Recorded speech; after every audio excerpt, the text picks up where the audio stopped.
Bene, eccoci qua per il nostro consueto angolo del memento, il nostro spazio che dedichiamo come sempre a temi che abbiamo già affrontato in precedenza nella nostra trasmissione, e questa sera, Ermanno, torniamo ad occuparci di un tema che abbiamo veramente toccato tante volte, ed è quello della sanità, la sanità del Veneto, il problema della carenza dei medici, della fuga anche dei medici dal sistema sanitario nazionale, ma poi c'è una carenza cronica anche di infermieri, di tecnici, e è un problema che sembra non si riesca veramente a risolvere. Il problema rimane. Tutti i problemi si risolvono, ci vuole la volontà di risolverli. Allora, se c'è volontà c'è anche la soluzione. Ma se naturalmente la soluzione comporta degli sforzi e comporta degli impegni, se questi impegni e soprattutto il problema della sanità non viene affrontato per il valore che ha, allora naturalmente abbiamo dei riflessi sulla società e naturalmente anche sulla nuova generazione che sta crescendo. Stanno arrivando dei nuovi medici, ci sono degli studenti che stanno impegnandosi per diventare dei bravi medici, ma c'è l'opportunità di farlo, e come? Questo è il grosso problema. E con noi abbiamo un esperto, certo, che è stato sempre nostro gradito ospite, certo, che ci aiuterà a capire questo fenomeno, perché è un fenomeno a livello Veneto, sicuramente, perché il Veneto è l'epicentro della sanità italiana, ma soprattutto è un problema a livello mondiale. Certo. Perché abbiamo visto nel fenomeno del Covid come la politica ha approfittato di una situazione probabilmente anche creata apposta per poter sfruttare naturalmente la salute della gente. Quindi, siccome uno ci tiene alla propria vita, è disposto anche a pagare. Certo, e con noi abbiamo...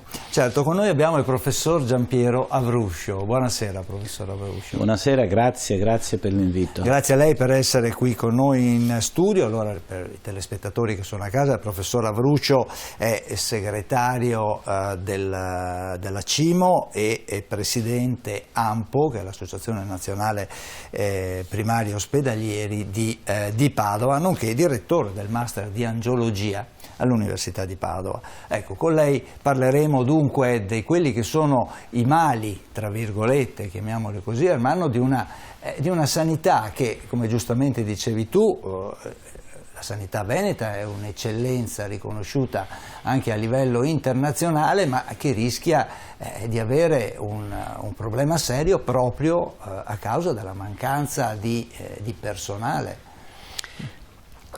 La sanità non sta in piedi da sola. Ci sono varie componenti che consentono la crescita e naturalmente, siccome c'è un'evoluzione anche scientifica e tecnica, c'è la possibilità di creare una sanità che magari 10 anni o 20 anni fa non potevamo neanche immaginare. Oggi con l'intelligenza artificiale abbiamo fatto dei passi da gigante, e questo comporta una diversa visione del lavoro di un medico. E naturalmente questo impegno è un impegno che comporta la capacità di adattare la medicina alle nuove tecnologie. Questo è il primo passo da fare. Quindi bisogna che il medico sia aggiornato, ma nello stesso tempo che la politica capisca che il medico ha bisogno di questi aggiornamenti e quindi ha bisogno di essere trattato in maniera totalmente diversa anche da un punto di vista finanziario. Prego, Avruscio. Sì, avete toccato dei punti fondamentali. Si parla di carenza dei medici. Allora io mi sono sempre chiesto, ma effettivamente questi medici mancano? Perché c'è chi parla di errata programmazione, ma se fosse così, io credo che bisognerebbe fare un esposto a chi ha fatto questa errata programmazione, perché ci ha messo tutti in braghe di tela, no? Con certo, disagi ovvi, no? Verso tutta la popolazione. Io non credo che sia errata programmazione, o almeno non credo che sia totalmente ascrivibile a questo.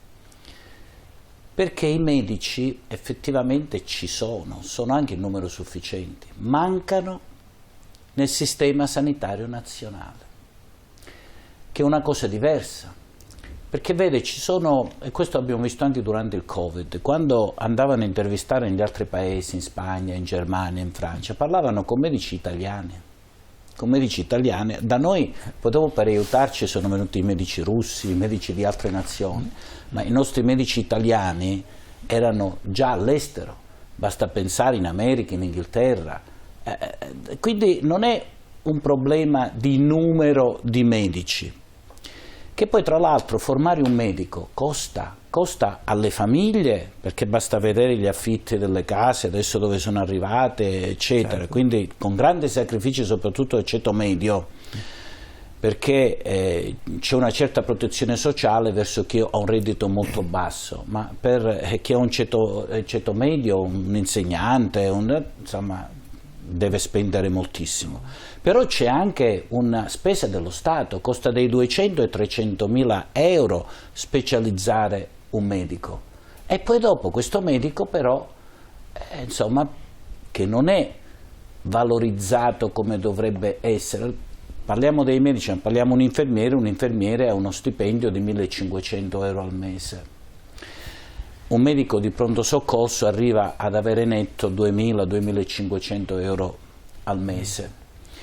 Allora non è tanto questo, perché vede, poi ci sono anche una serie di protezioni sociali per chi lavora da dipendente in ospedale, perché poi c'è anche questo da dire, che si parla di sanità pubblica e sanità privata, ma sul territorio la medicina territoriale, medicina generale, specialisti ambulatoriali esterni e interni, guardia medica, pediatri di libera scelta, questi sono tutti liberi professionisti che poi sono convenzionati, come anche le case di cura, gli ospedali privati, i poliambulatori specialistici sono convenzionati, ma sono tutti liberi professionisti. Gli unici dipendenti della sanità pubblica cosiddetta sono i dipendenti ospedalieri, ma anche lì c'è un sistema molto rigido, quasi ideologico.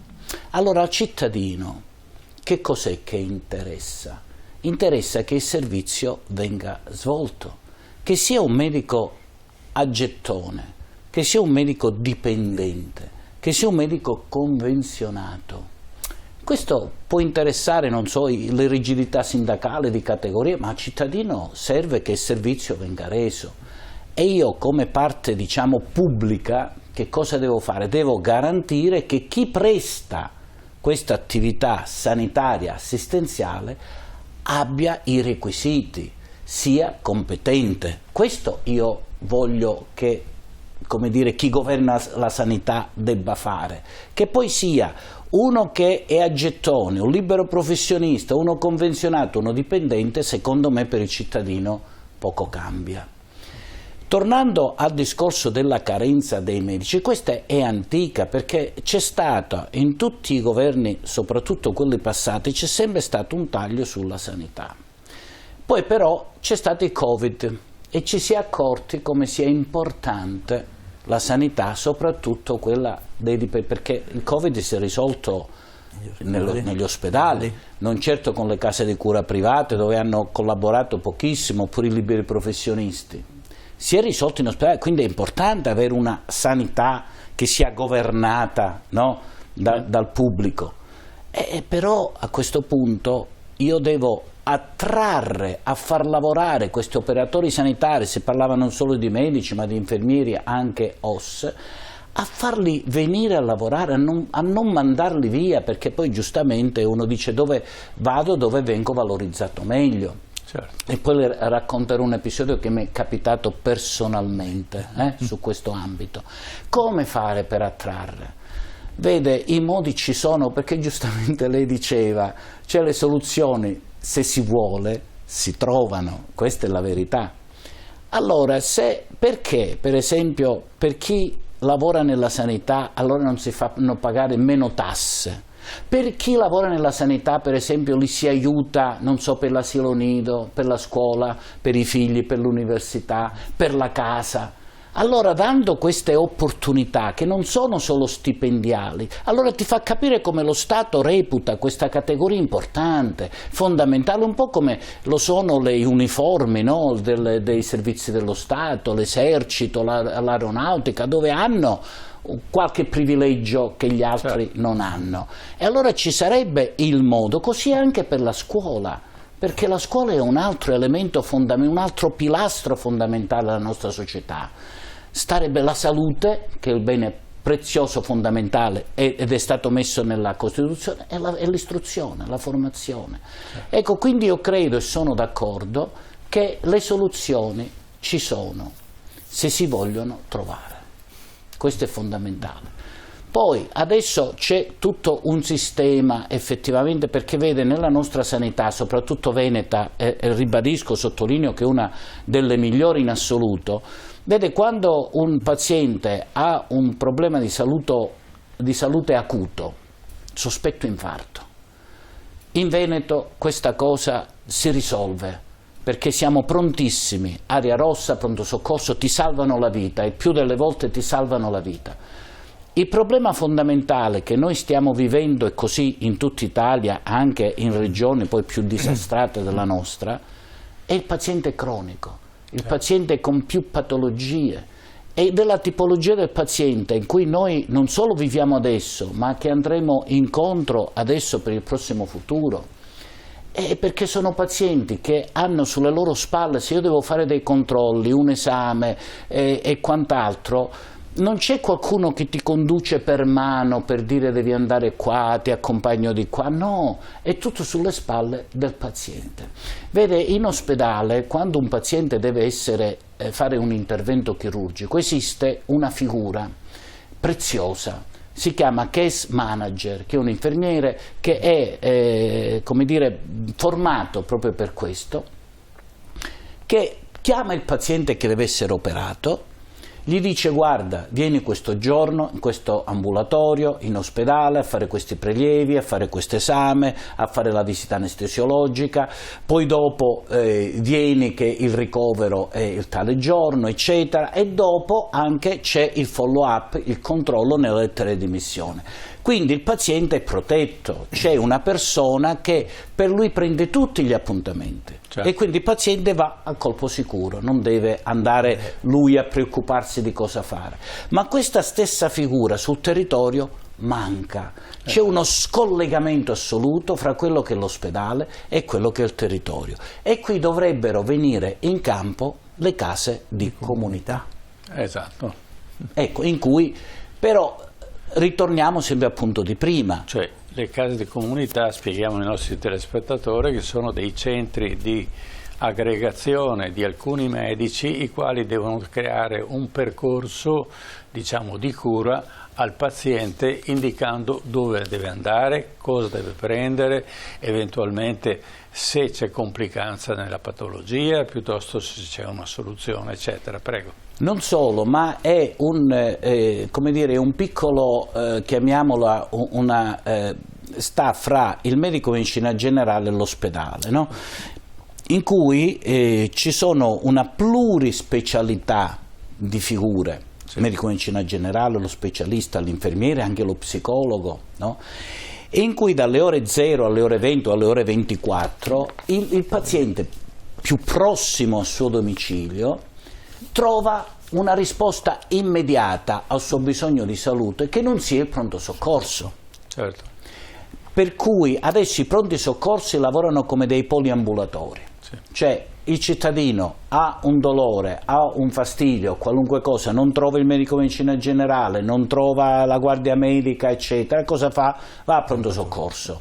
A pronto soccorso poi sta delle ore infinite, magari un codice bianco, poi a pronto soccorso bisognerebbe andare se si è in pericolo di vita. Certo. Ma il cittadino giustamente come fa a sapere se è in pericolo di vita? Un dolore, non c'è nessuno che gli dice: guarda, stai tranquillo, hai un dolore però non sei in pericolo di vita.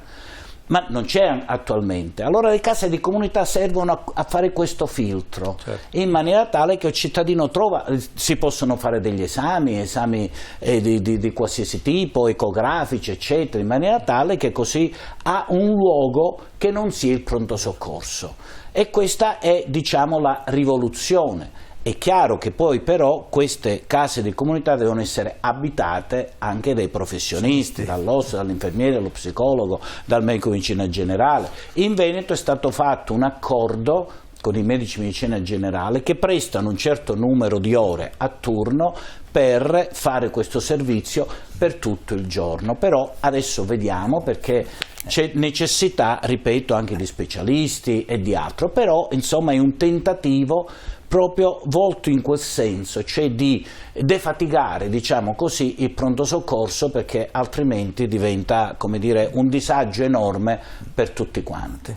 Benissimo, allora adesso ci interrompiamo un attimo, vediamo un contributo e poi proseguiamo sul problema della sanità veneta, perché la sanità veneta è importante e bisogna curarla, e naturalmente abbiamo un nuovo governatore del Veneto che naturalmente dovrà impegnarsi notevolmente, visto che fino adesso la sanità veneta ha fatto passi da gigante, ma bisogna ancora di fare molti altri passi. Prego.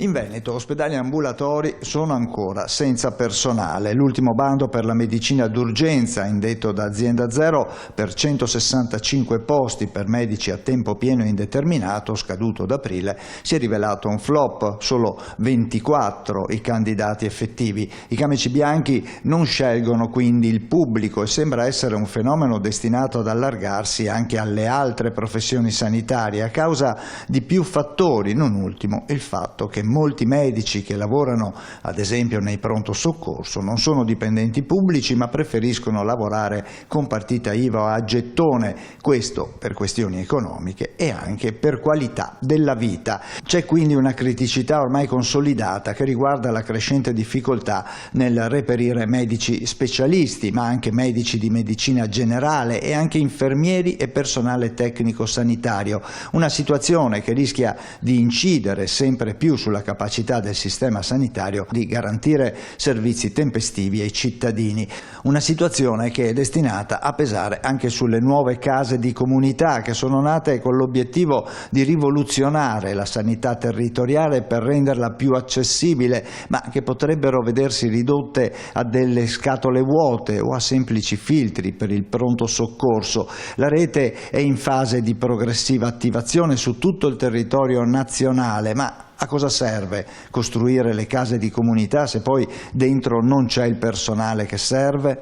In Veneto mancano oggi circa 1000 medici se si considera l'intero fabbisogno del sistema sanitario tra ospedali, territorio e sostituzione dei pensionamenti. Il paradosso è che il Veneto ha una delle sanità regionali con i migliori indicatori d'Italia, ma il modello rischia di essere frenato dalla mancanza di personale. Il problema non è solo quanti medici mancano, ma quanti medici servono per mantenere lo stesso livello di servizio nei prossimi 10 anni. E poi c'è il progetto del nuovo ospedale di Padova Est, un progetto che è stato riaperto quando era ormai addirittura d'arrivo. La motivazione di Regione, Università e Comune di Padova è che si cercano soluzioni di finanziamento alternative al prestito di 800 milioni di euro dell'INAIL. Sui tempi il Presidente della Regione Stefani ha garantito che il cronoprogramma non cambierà, confermando la volontà di mantenere attivo l'ospedale Sant'Antonio, il pronto soccorso, per garantire un presidio di emergenza radicato in città. Restano perplessità però sia sui tempi che sui contenuti della revisione del progetto. E poi c'è una domanda: perché cambiare le carte in tavola proprio a pochi mesi dal bando per la costruzione? Ecco, varie problematiche che abbiamo in Veneto, ma soprattutto diciamo l'ospedale di Padova, che è il centro nevralgico. Allora, Padova è cresciuta, ancora è la città più vecchia d'Italia, perché ancora Antenore la fondò dopo la fuga dalla caduta di Troia e di conseguenza una certa esperienza. Ma come si è qualificata Padova? Si è qualificata perché c'è un'università, perché c'è Sant'Antonio e perché c'è un ospedale di eccellenza, proprio perché l'ospedale di Padova è l'ospedale che ha raccolto quella scienza medica che a Bologna era vietata. Erano vietate per esempio le analisi del corpo umano, non si poteva utilizzare il corpo umano per capire come era costruito. Gli scienziati dell'epoca di Bologna scapparono a Padova e fondarono il cosiddetto Bo. E da qui naturalmente nacque la medicina padovana, che è un'eccellenza a livello mondiale. Ma perché sono 50 anni che stiamo aspettando di fare un ospedale e ancora non ci siamo riusciti? E per la città non è soltanto una questione di salute, ma è una questione di economia padovana. Prego, Avruscio.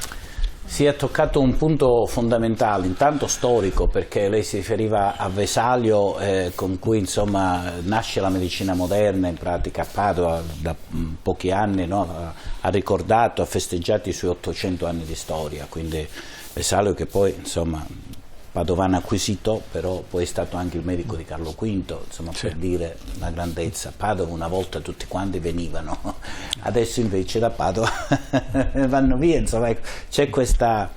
Allora, il nuovo ospedale di Padova, per la verità, come dire, ho seguito un po' le motivazioni di Stefani, anche dell'assessore Gerosa, grande cardiochirurgo tra l'altro, ma mi sembrava che andassero incontro effettivamente, sempre che il cronoprogramma sia rispettato, andavano incontro a una necessità anche, come dire, più funzionale, perché vede, con il prestito dell'INAIL c'era da pagare 28 milioni per anni, lunghissimi anni.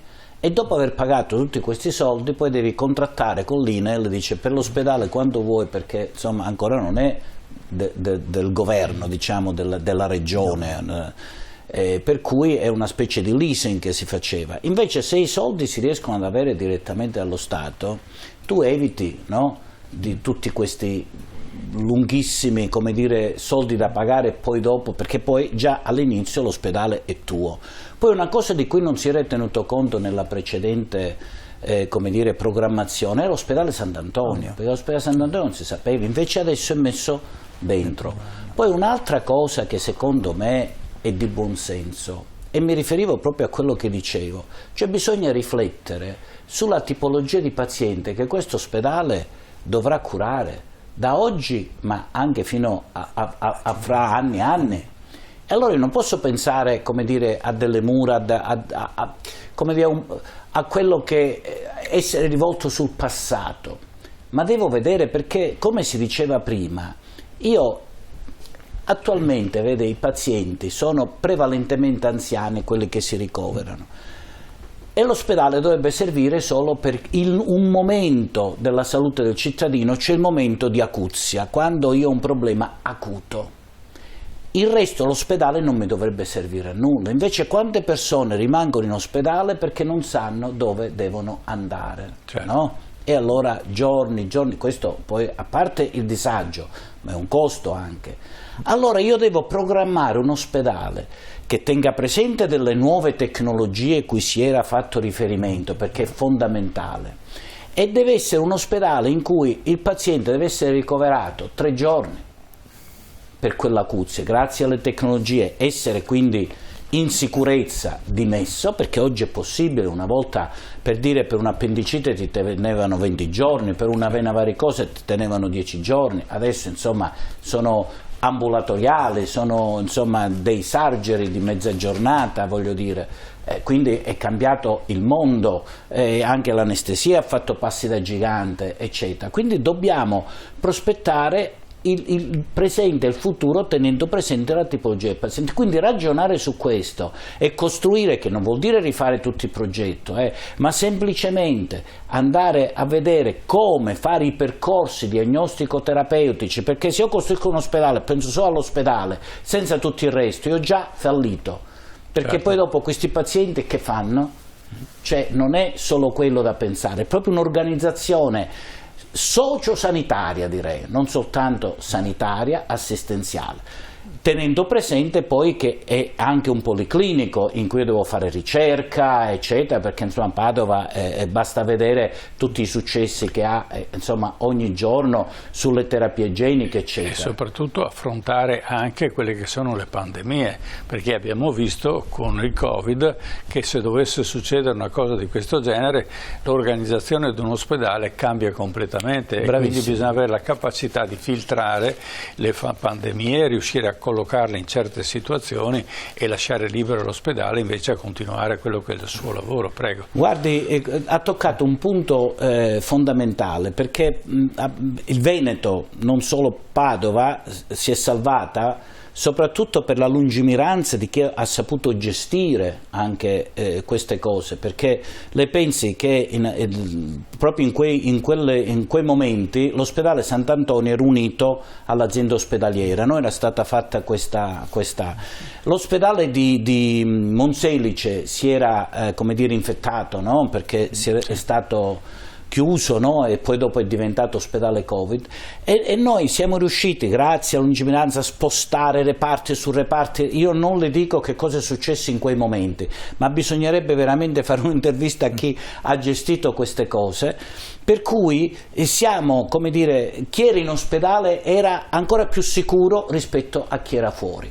E poi ricordo anche una cosa fondamentale che è successo a Padova, che mentre l'Organizzazione Mondiale della Sanità dicevano che i positivi, come dire, che però non erano ammalati, gli asintomatici, non avrebbero mai contagiato, invece si è dimostrato che chi era positivo ed era asintomatico contagiava. Certo. E noi siamo stati i primi, tant'è vero che poi hanno cambiato sull'Organizzazione Mondiale della Sanità questa regola. Certo. E per cui ci siamo, come dire, adoperati tutti con grandi sacrifici, per cui è meglio, diciamo, non ricordare, perché altrimenti viene, perché insomma ci sono delle storie di gente che ho visto piangere, gente che non andava a casa per paura di come dire, contagiare i propri, eccetera. Sì. Però quello che dice è fondamentale, questa storia deve insegnarci anche a poter affrontare, non è che dobbiamo trovarci dopo qualche anno, insomma ci dimentichiamo tutti e allora ritorniamo al punto di prima. Sì. Questo vuol dire anche, come dire,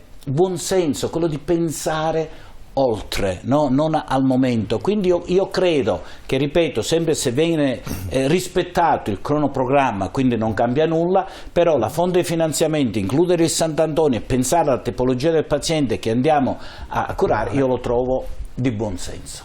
Certo.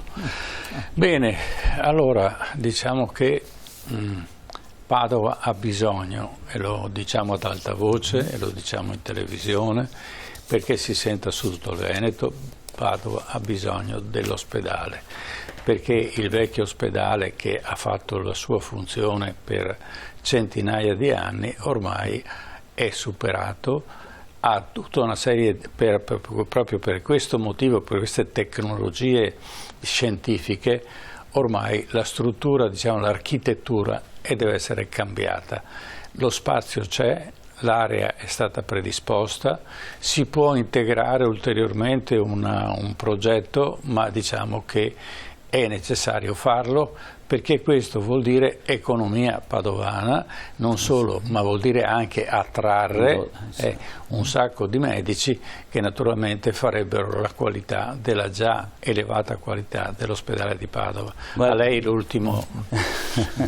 Grazie, guardi, io la ringrazio di questa, ricordando che proprio da questa trasmissione che fu lanciata, no, quel discorso, perché non si capiva come mai Padova, proprio per quello che ha detto lei in questo momento, no? Per Padova, insomma, è definita come grandottori, no? Sì.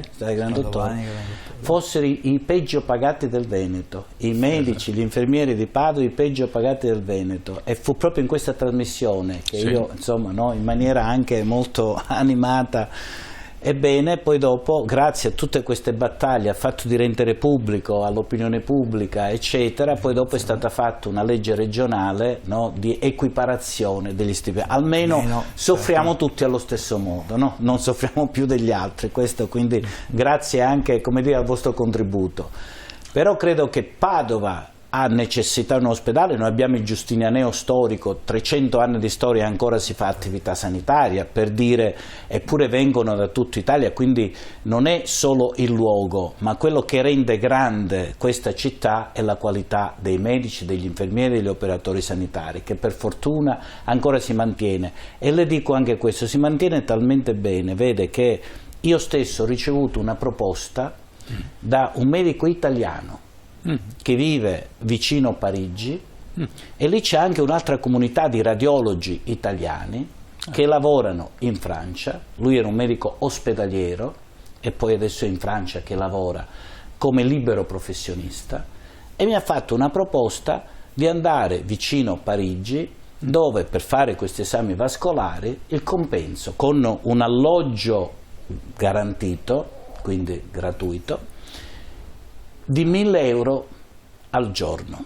Io chiaramente, insomma, non vivo... Giorno solare. Giorno solare nel senso da una giornata di lavoro, no? Non 24 ore, 6-7 ore, quello che sono. Anche una giornata di lavoro 100.000 non sono pochi. Sì, sono 1.000 euro al giorno. Allora, io chiaramente, insomma, come dire, la vita è fatta di tante cose belle e non è fatto solamente, come dire, di andare ad accumulare, perché non è come dire, nelle mie corde, no? Però mi rendo conto che effettivamente a delle persone può veramente interessare, per cui dall'Italia si sposta. Come si sono spostate queste persone? E sono medici di qualità che adesso lavorano in Francia. Quindi il problema è serio. Io spero che nel nuovo ospedale ci sia anche un asilo nido, che ci sia anche una scuola materna, che si faccia di tutto per cercare di attrarre nella sanità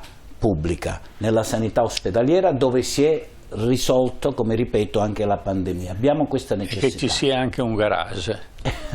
Questo il parcheggio è la prima, questo è insegnato a tutti quanti. Purtroppo quando si arriva all'ospedale di Padova non si sa dove mettere la macchina. Non è. Ecco, quindi io vi ringrazio di quello, insomma, di questo servizio pubblico che rendete, insomma, che dà la possibilità anche forse di far capire un po'. Poi ripeto, ci sono anche, come dire, non è soltanto questo, ma ci sono delle rigidità che sono rigidità proprio di categorie. Lei pensi che uno specialista in medicina interna, che quindi ha fatto tutto il suo percorso ed ha anni di esperienza, non è ritenuto idoneo per fare il medico di base, solo per sostituirlo quando questo va in vacanza, però non per esercitare. D'altro canto, però, il paradosso è che un medico appena laureato e si iscrive alla scuola di formazione che dura 3 anni, che è regionale, di medicina generale, può avere fino a 1.000 pazienti da poter assistere. Ecco.